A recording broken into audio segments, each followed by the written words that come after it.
In the name of Allah, the Beneficent, the Merciful, I bear witness that there is no God but Allah, who appeared in the divine person of Master Farad Muhammad. I further bear witness that the most honorable Elijah Muhammad is indeed his divine messenger, last messenger. And I could never thank these two enough for leaving, for at least me and my generation, a divine reminder that God has definitely come and that we are gods. And this reminder is the person of the Honorable Minister Louis Farrakhan. In these three great names, I greet you in the greeting words of peace and the original vernacular of Arabic of Assalamu alaikum.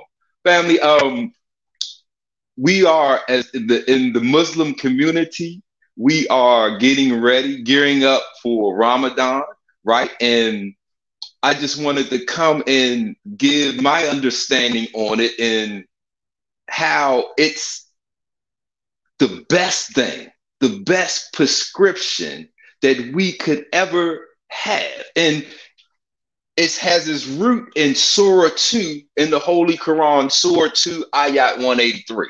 And it says, "O you who believe, fasting is prescribed for you as it was prescribed for those before you, so that you may guard against evil." Whoa! So when we are looking at this, when we have something that can allow me, right, to not hurt myself, right? We're giving a teaching that will allow you and I to guard against evil. And the first practices of evil happen on ourselves. We practice on ourselves, right? We don't eat right. We don't eat the right foods, right? At the right times. In fact, in this beautiful, awesome book, How to Eat to Live by the Honorable Elijah Muhammad, he has extensive teachings on fasting, right? But he says specifically, he says, when you fast, it will advance you spiritually. The Holy Quran teaches us that Allah Almighty has a reward for the believing men and the believing women, and the fasting men and the fasting women, right? It says that fast, because I want us to understand what this reward is, because it says that Allah has a reward for the believing men and the believing women, and a reward for the fasting men and the fasting women, right? So when we are looking at this, it says it is a prescription for us to guard against evil, right? So when we are looking at this evil, we gotta go beyond what we know as evil, just the generic definitions. I did something to you, you did something to me, I said something to you, you said something to me. When self-love, right, that's the root of how we take care of ourselves. How much we love ourselves will show in the lifestyle that we've created. If I truly practice and understand self-love, then I will be doing everything that I possibly can to extend my life.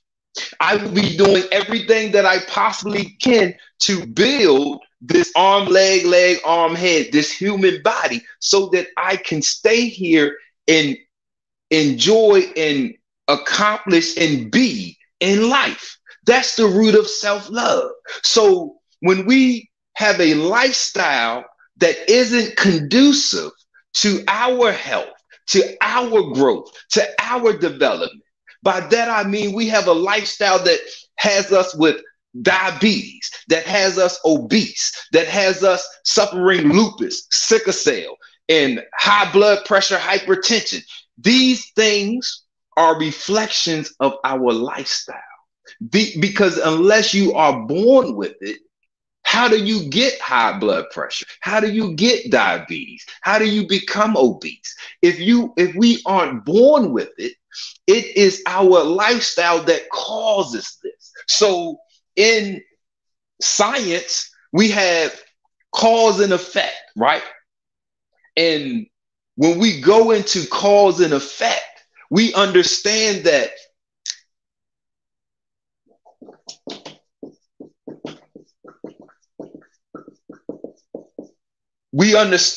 what cause and effect, what I do will cause what I become.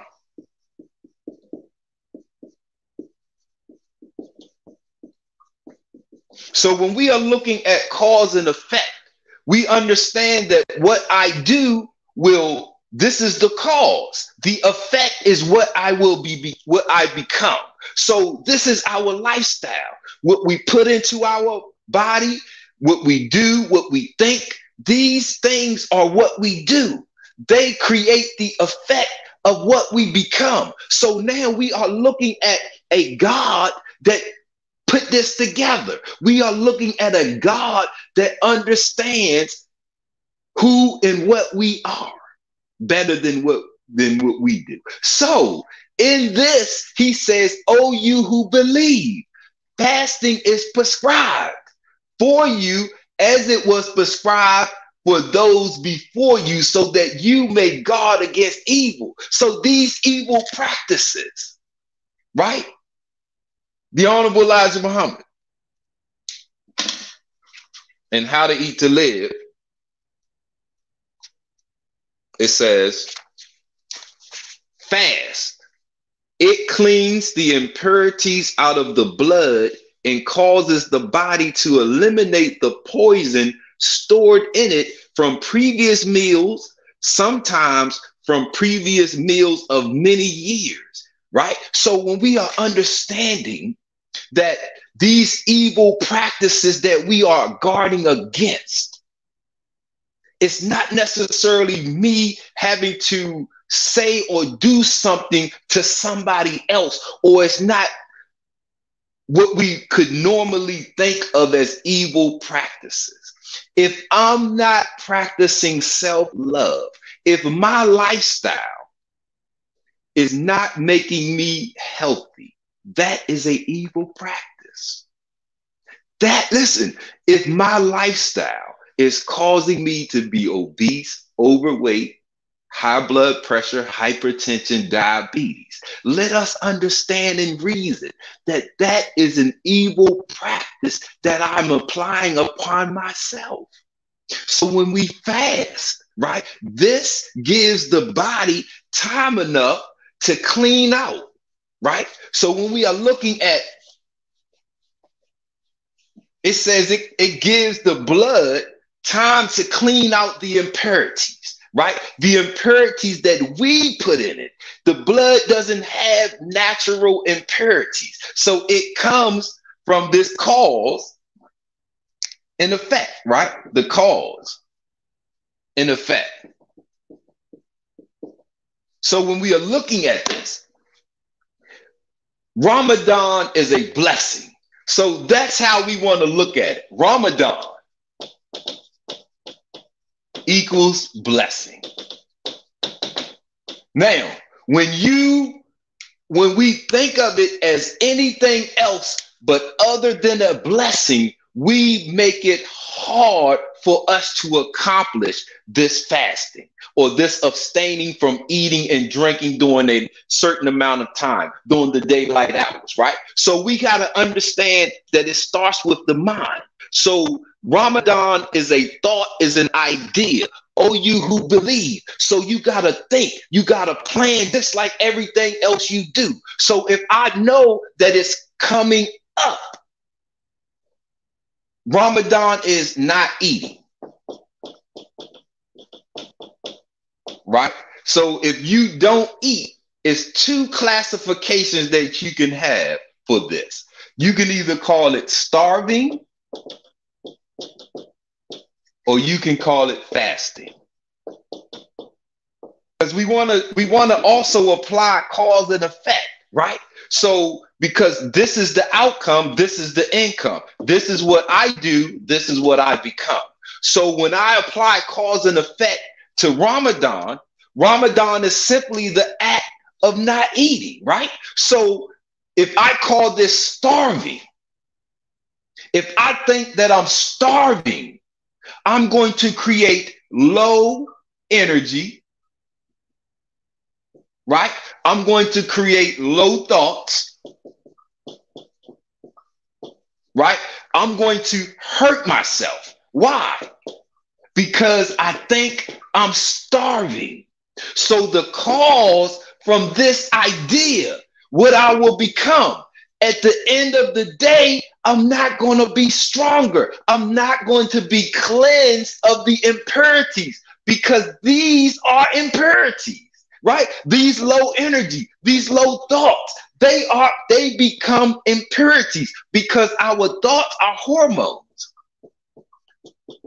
Hormones travel through the blood, right? So we are taught to fast to give the blood time enough to clean out the impurities that are in it, that are circulating in it. So when we are looking at cause and effect, we want to approach this prescription as a blessing, because now if I'm not eating, if I think that this not eating is starving, the cause and effect won't be positive. But if I approach it as I'm fasting, see, now over here, you have what they call autophagy. Autophagy. This is self, and this is eat. So when you fast, you cause a self-eating process, meaning the messenger tells us that we fast to get rid of the impurities in the blood that's built up, right? So when you fast and we create autophagy, right? Auto is self, phagy is eat. So you cause the process of self-eating of bad cells in you. Listen, those fat cells, those adipose fat tissues, that HIV cell, that virus cell, COVID-19, right? That sickle cell. We are made of cells. When we eat, the bloodstream is the circulatory system.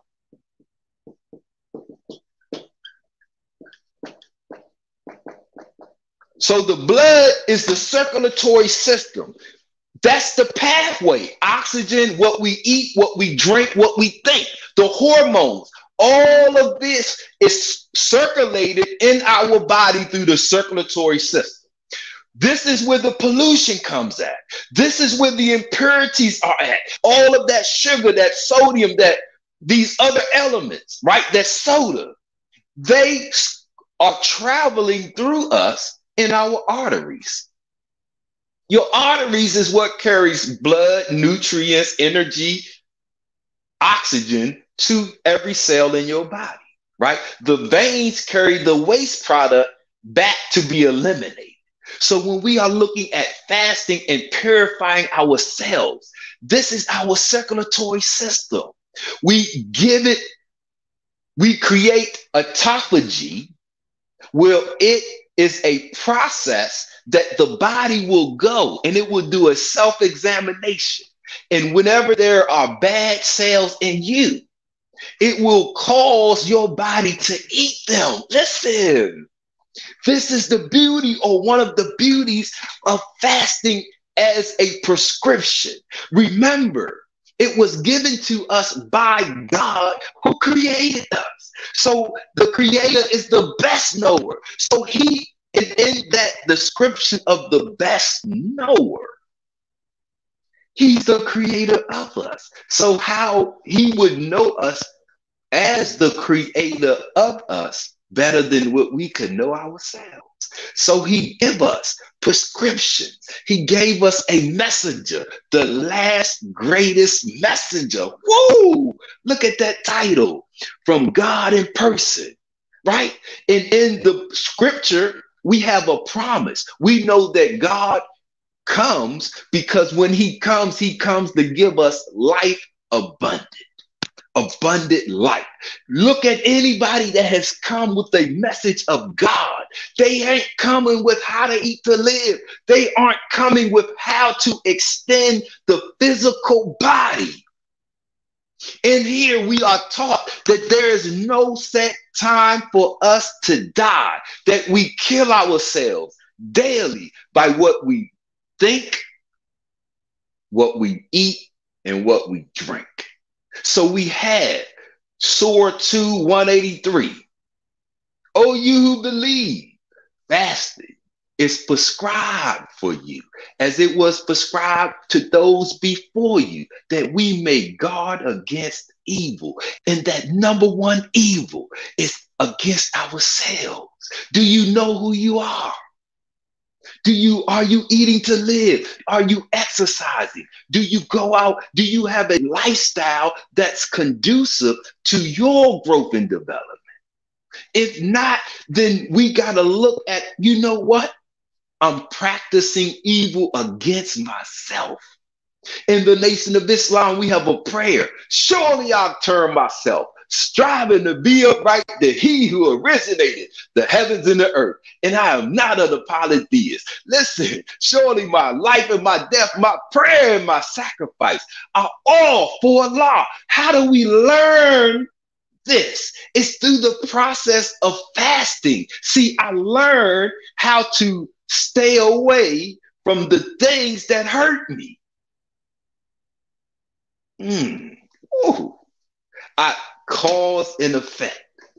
What I do makes what I become.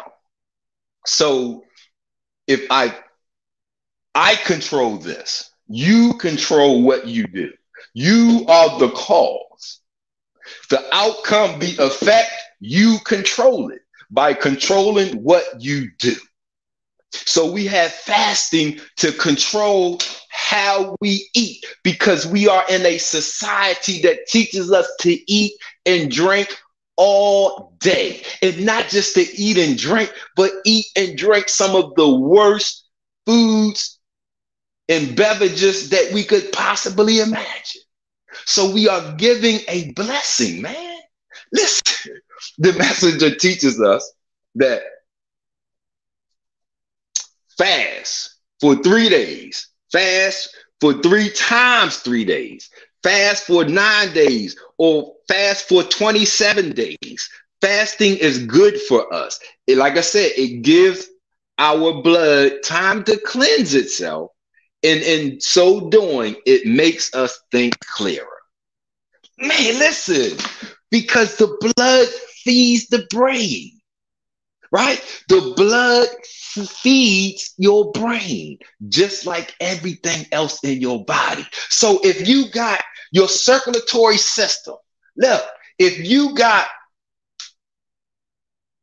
a bunch of low, harmful, GMO, non-organic, processed food and beverages floating in your circulatory system, it's feeding your brain, right? So now these things have a negative effect upon our brain, our cognitive abilities, our ability to control our emotions and our thinking, right? So now we have a phenomenon that's called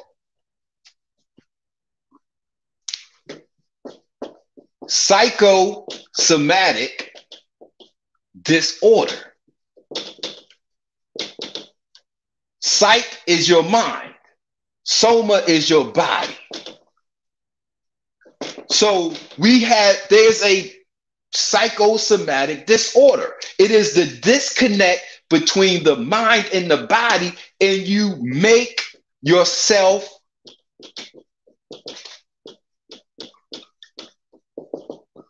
sick. See, many of us right now, we created psychosomatic disorder. There's a disconnect between our mind and our body, and we are sick, and we think it's something else. This is the importance of fasting. Listen, the circulatory system, that's what disperses, distributes everything in our body.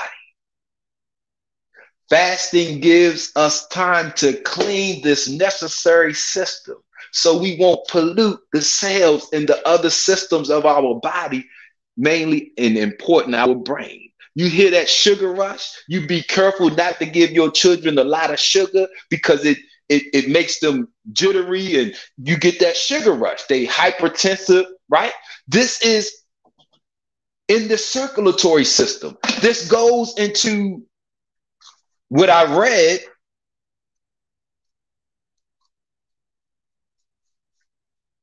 Fasting is good for us. It gives our blood time to cleanse itself. And in so doing, it makes us think clearer. We see it with our children. We guard what we give to them because it gives them racy thoughts. So this is the beauty of Ramadan that I just wanted to come to share. Ramadan is a blessing. It's not a hardship. It is a part of our natural lifespan that we had before we fell as a people, before we were kidnapped and enslaved and given a false lifestyle, a dangerous lifestyle. See, we were already eating to live. We were already practicing the principles of life, but we were kidnapped. We were changed. We were mixed, diluted, polluted, oppressed, repressed. So we had to have God come. And he blessed us with a messenger. And they blessed us with a reminder in the person of the Honorable Minister Louis Farrakhan, right? 2018 Savior's Day, he finally made 1 meal a day law. Woo, man. The messenger said it in How to Eat to Live that he would make it law, but he never did.